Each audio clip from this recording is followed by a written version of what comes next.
Good morning and welcome back, everyone. We're here doing the lessons of A Course in Miracles, and today we're doing lesson number 300. Only an instant does this world endure. What does that mean to you? Only an instant does this world endure. Like really in your regular life. What is that? What could that possibly mean? Can you imagine that the entire lifetime that you're participating in right now is only an instant? Like when your spirit leaves your physical body and you kind of look back, will it seem like that to you? Or are you really attached to this story and this body and this whatever it is that you're doing? I don't know. Let's see what we learned today from this beautiful blue book. Lesson 300. Only an instant does this world endure. This is a thought which can be used to say that death and sorrow are the certain lot of all who come here, for their joys are gone before they are possessed or even grasped. Yet this is also the idea that lets no false perception keep us in its hold, nor represent more than a passing cloud upon a sky eternally serene. And it is this serenity we seek, unclouded, obvious, and sure today. Our prayer: we seek your holy world today, for we, your loving sons, have lost our way a while, but we have listened to your voice and learned exactly what to do to be restored to heaven and our true identity. And we give thanks today. The world endures but for an instant.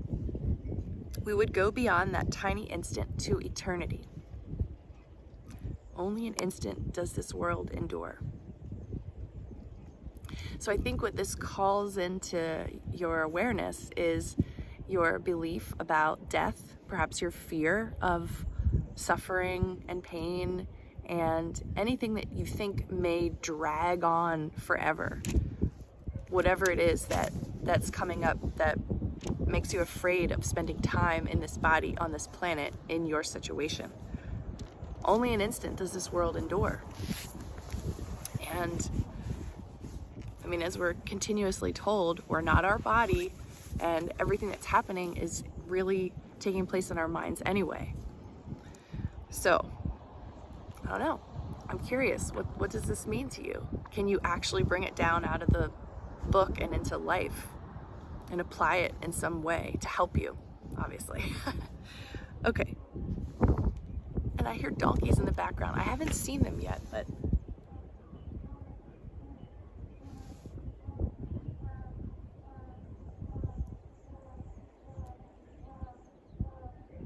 can you hear that? I feel like they're right there, but I know they're out in the mountains that are kind of like off to the side. They have wild donkeys here. It's really cool.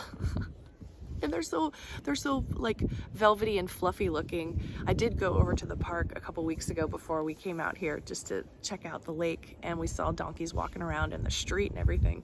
So anyway, something else to explore here.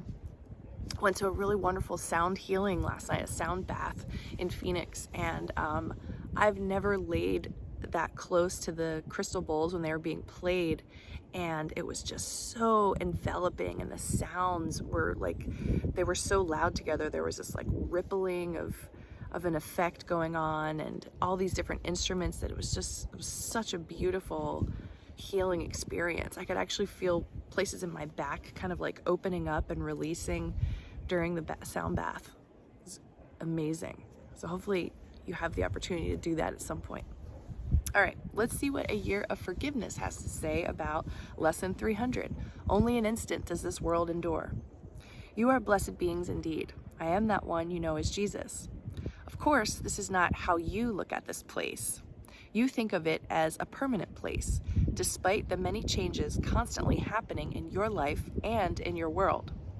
Much of your suffering comes from wanting things to be permanent and wanting things to stay the same. One of the great gifts you can give yourself, along with doing this lesson and beginning to focus on the eternal, is letting go of the permanent and the idea that things should remain the same. You would be much better off deep in appreciation of whatever is happening today, because it will change. Those of you who have been on the planet a little while understand this. You look back to previous marriages, when your children were small, or when you were in university, and think, my goodness, how different that time was. If only I had known how precious it was, then I would have valued it more. This is a saying you have on your planet. Youth is wasted on children, George Bernard Shaw, because you truly do not appreciate what you have when you are young. You are full of the dreams of all things you are going to achieve and how you're going to be happy when you do. But as many of you find out, as you go through this challenging excursion through your 3D reality, many of your dreams don't come true. But that's not because you do not deserve them or that you are being punished. It's because the dreams are ego dreams. There are things you wanted that you did receive. A new car, a new house, a new lover, and you found out that they didn't make you happy, at least not long term. But the penny never really dropped for many of you, that these worldly assets are not what make you happy. Yes, driving a new car will keep you entertained and stimulated for a few weeks perhaps, but then the dissatisfaction will come in again, and you will begin looking for the next thing, and the next thing, and the next thing to fulfill you.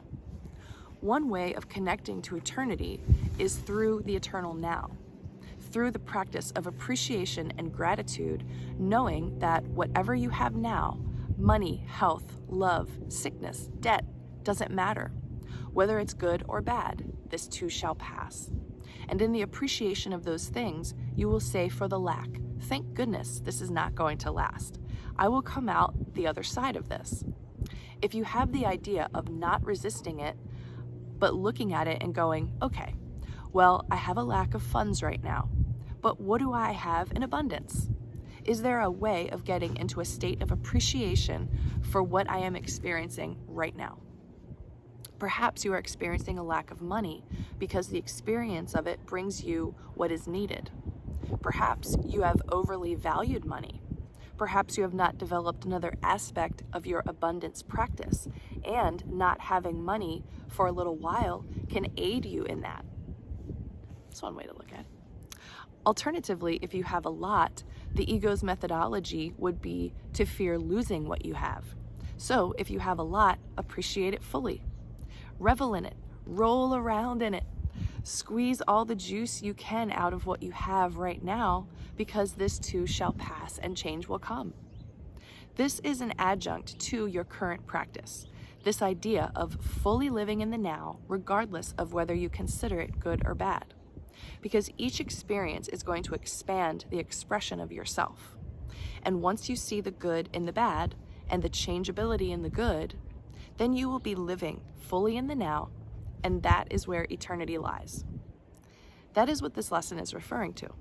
This world does not last very long, and those of you who have been on this planet for a few decades know how quickly it can go in human terms. But we are literally speaking here. If you change your mind, if you shift your frequency, the world you know will change instantaneously, and you will begin living in a new place, a more heavenly aligned place. Heavenly aligned place. I am that one you know as Jesus, and we will speak to you again tomorrow. Only an instant does this world endure. Well, hopefully that helps you have a little bit of a new perspective on your life today. And we're on lesson 300, so we are definitely blazing through these more, I guess, complex lessons. I think the assumption is we've already sort of digested a lot of the other main themes and main concepts, and we understand the ego's games. We understand how we get very much confused and caught up in the ego's playground. So now I think this lesson is telling us that if we're really attached to our bodies and the material world and these sort of materialistic dreams that we have, we're not going to be able to come into awareness about this lesson, that this whole experience is just an instant, and it's really not about the things that we used to want because of our conditioning and how controlled we are, and how, I mean, you can't go anywhere in a city and not feel like you're supposed to be buying things or supposed to be doing certain social things or whatever we're being like manipulated into wanting to do or having as a goal.